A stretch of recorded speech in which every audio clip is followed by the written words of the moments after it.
It was just another quiet afternoon at home when I saw Ellie walking toward my yard. I was sitting on the porch sipping my iced tea, enjoying the calm after a long week of work. The sun was still high in the sky, and the birds were chirping as I flipped through a book.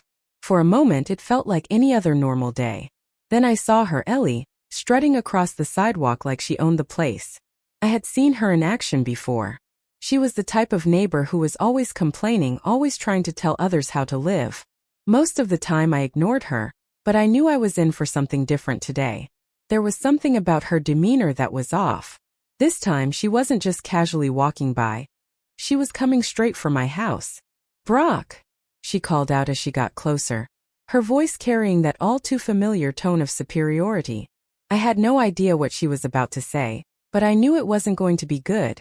She had a clipboard in her hand and a smug look on her face, like she was ready to start some trouble. "Can I help you?" I asked, standing up from my chair, setting my book down. She didn't waste time. "You're in violation of the HOA rules. I'm here to issue a fine, and if you don't cooperate, I'll have to escalate this matter." I raised an eyebrow. "Violation of what exactly?" "I've never seen you in an HOA uniform, Ellie." She waved off my question like it was nothing. "I'm not going to waste any more time, Brock. You've been warned. The HOA has a strict policy about how things should be around here, and your property is not up to standard." I wanted to laugh. This was the same woman who had once complained about someone's mailbox being a couple of inches off-center. But I held back, trying not to provoke her further. I had learned long ago that engaging with people like Ellie only made things worse. Still, I had no idea what she was trying to pull today. "Well, Ellie, my lawn is just fine," I said, trying to stay calm. "But if this is about something else, we can talk about it like adults." She didn't respond the way I expected. Instead, she got a little closer, and I could see the gleam in her eyes. "You're disturbing the peace of the neighborhood, Brock. And if you don't comply, I'm going to make sure you regret it." I chuckled, shaking my head. "Really? You think you can intimidate me with this nonsense? I've got better things to do." She didn't even flinch. "I'm serious. If you don't fix this issue, I'll call the HOA police." At that point, I knew I wasn't dealing with a normal person. Her sense of entitlement had just hit new heights, and I wasn't going to let her get away with it.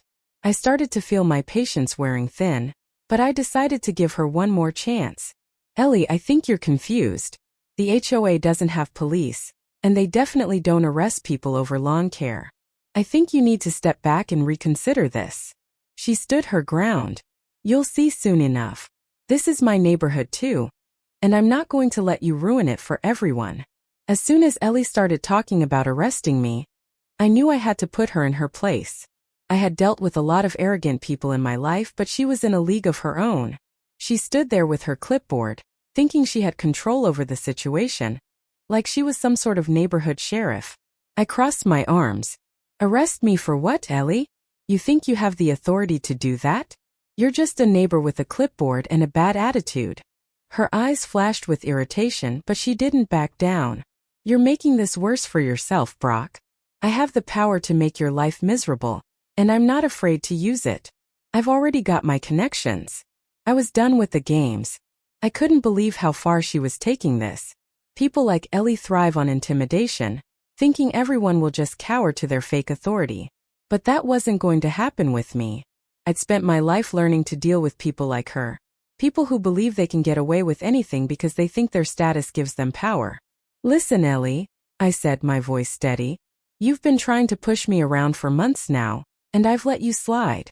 But this is where I draw the line. You don't know who you're messing with." She scoffed, clearly not believing me. "Oh, please. What are you going to do? Call the cops?" "No," I said, pulling my phone out of my pocket. "I'm going to call someone much more qualified than you to deal with this." Her expression shifted from arrogant confidence to confusion as I dialed the number. "What are you doing?" she asked.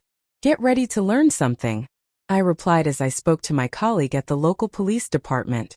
While I was on the phone, Ellie's eyes darted back and forth, trying to figure out if I was bluffing. When I hung up, I turned back to her and smiled. "Listen, Ellie, you're about to learn a very important lesson about respecting people. You've been harassing me for far too long, and I'm not going to take it anymore. Now you need to get off my property before I make sure you face the consequences for this behavior." She stared at me for a moment, her face pale as realization began to set in. She was out of her league and she knew it. But she wasn't ready to admit defeat just yet. "You can't do this," she muttered. "You're just a neighbor. This is nothing serious." "Keep telling yourself that," I said, my smile turning into something far more serious. "But you're about to find out exactly who I am." The power dynamic had shifted dramatically, and I could see it in Ellie's eyes.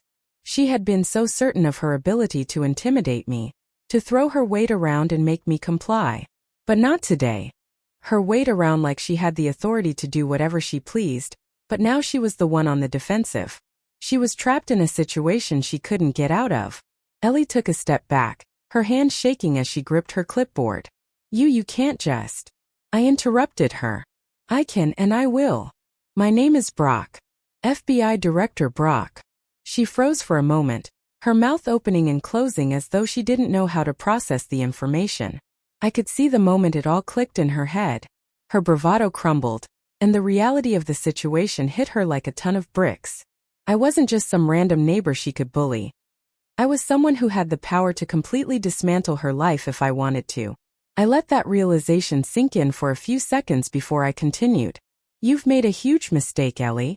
You think your little HOA rules mean something, but I've seen people like you come and go. You want to throw your weight around in this neighborhood? Fine. But I don't think you want to find out what happens when you pick the wrong person to mess with." Her face turned bright red as she tried to regain some semblance of control. I didn't know who you were. I just thought." "Exactly," I said, cutting her off. "You assumed you could push me around because you thought you had the upper hand.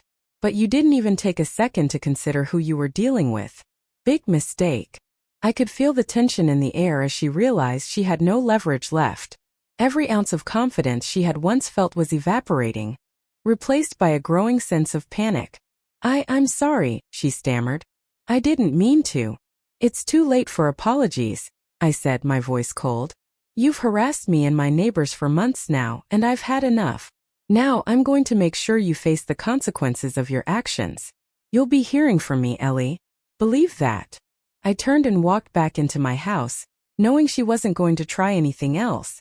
She stood there for a moment trying to gather herself, before slowly retreating to her own yard. It was over and I had made my point. After Ellie left, I didn't waste any time. I knew I had to follow through on my promise. She thought she could intimidate me, push me around and get away with it, but now I was in control, and it was time for her to face the consequences of her entitled behavior. I made a few more calls, this time to the high-ups at the HOA, to make sure they knew exactly what Ellie had been up to. I made it clear that this wasn't just some small issue. This woman had been harassing me and others in the neighborhood, all while using her supposed position to control people. I also made sure to document everything. I wasn't leaving anything to chance. It wasn't just about me at this point. It was about sending a message to everyone in the neighborhood that this kind of behavior wouldn't be tolerated. Ellie had crossed a line, and I wasn't going to let her get away with it just because she thought she could. A few days later, I received a call from the HOA board confirming that Ellie had been reprimanded for her actions. She was officially removed from her position, and it was made clear that she would never be able to hold any power in the community again. Karma had come for her, and I had made sure of it. She had tried to break the law by abusing her so-called power, and I had made sure she paid the price. The fact that she hadn't realized who I was until it was too late was just icing on the cake. Ellie's punishment wasn't just about removing her from the HOA. I wanted to make sure her actions didn't go unnoticed, and that she didn't think she could get away with it again. So, I made a few more calls, this time to some colleagues in the local government and law enforcement. It wasn't about seeking revenge. It was about ensuring that someone who tried to abuse power was held accountable. The investigation started quickly, and it didn't take long for Ellie's actions to catch up with her. Not only had she been harassing me, but it turned out she had been doing the same to several other neighbors. I made sure that the truth came out, and I made it clear that I was watching her every move. Ellie was forced to leave the neighborhood, but her downfall didn't stop there. Her reputation was ruined, and she lost everything she had worked so hard to manipulate and control. The community finally felt safe again, free from her bullying. But for me, it was about making sure she learned that no one, no matter how entitled they think they are, should be able to intimidate others. It was a reminder that power is never guaranteed. It's earned through respect, not fear.